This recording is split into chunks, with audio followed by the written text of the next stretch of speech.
Karena berarti Allah ada di bawahnya karpet ini. Berarti Wahabi ini kalau mau pakai otak sedikit aja ya. Sebenarnya kalau dipakai sedikit itu lumayan, hasilnya bagus. Nah, mereka emang nggak dipakai, jadi masih orisinil.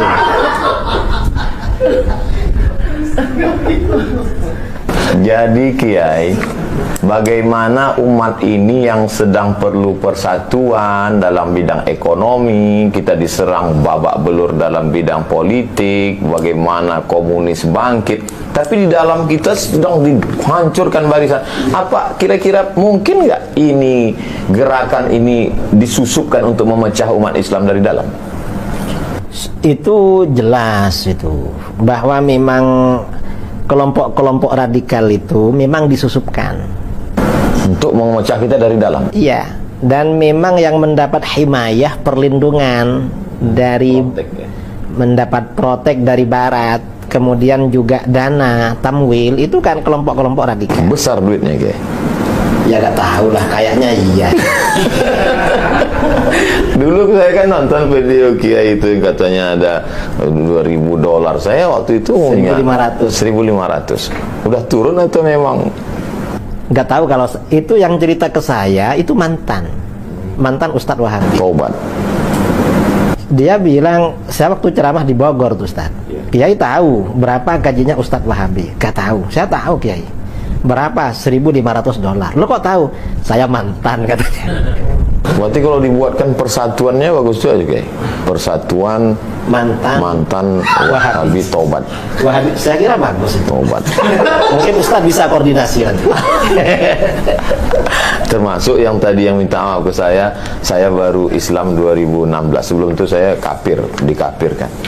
Kalau berani mengkafirkan ustadz, maka tidak heran kita begitu di masjid menyalahkan apa segala macam. Atau akar radikal itu dari sini? Memang akar radikal dari situ, Ustaz. Kan mereka memang kelompok radikal, kelompok orang-orang yang mudah mengkafirkan. Kata Imam Ghazali, itu latar belakangnya kurang pendidikan, kurang belajar. Tapi masyarakat mudah sekali terikut, Kiai, karena hafal Quran dari pintu bahasa Arab, kemudian gimana menyadarkan umat? Kalau masalah hafal Al-Quran, yang hafal Al-Quran itu bukan cuma orang Islam, hatta orang orientalis yang hafal tuh banyak. Kalau cuma hafal Al-Quran, orang orientalis kan yang hafal Quran kan banyak, Ustaz. Kemudian pakai nama-nama SMP Ibnu Katsir, pesantren Imam Syafi'i, SDIT Imam Nawawi. Itu gimana hukumnya? Pakai Syafi'i tapi nggak kunut subuh. Nah, itu namanya tipu-tipu, menipu namanya. Saya pernah ketemu Ustadz ya, di daerah kami bikin lembaga Imam Syafi'i, tapi yang diajarkan Wahabi. Saya tanya sama dia, kenapa pakai nama Imam Syafi'i? Kita ini kagum Kiai sama beliau, katanya. Nah, tapi Imam Syafi'i ini jadi merek, sudah jadi nama mazhab. Kamu menipu. Kamu ini sama dengan jualan sate. Ada orang jualan sate babi, tapi ditulis sate kambing. Begitu ditanya, loh ini kok ditulis sate kambing? Kan yang dijual babi. Kita ini kagum sama kambing. Mereka ini kayak begitulah. Saya kira seperti itu. Kenapa tidak Taimi? Kenapa Wahabi? Ya, karena Wahabi ini lebih radikal daripada Taimi. Iya. Dan Taimi ini kan setelah meninggal memang pemikirannya kan mati. Dihidupkan lagi oleh pendiri Wahabi ini. Dan nama ini juga dipakai oleh mereka kok.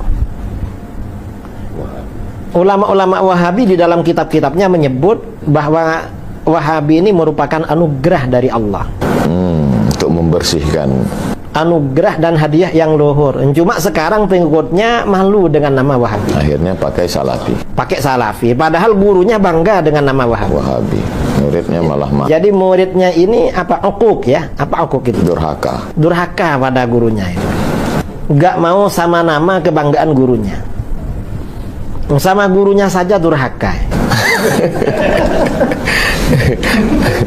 Masya Allah, tabarakallah.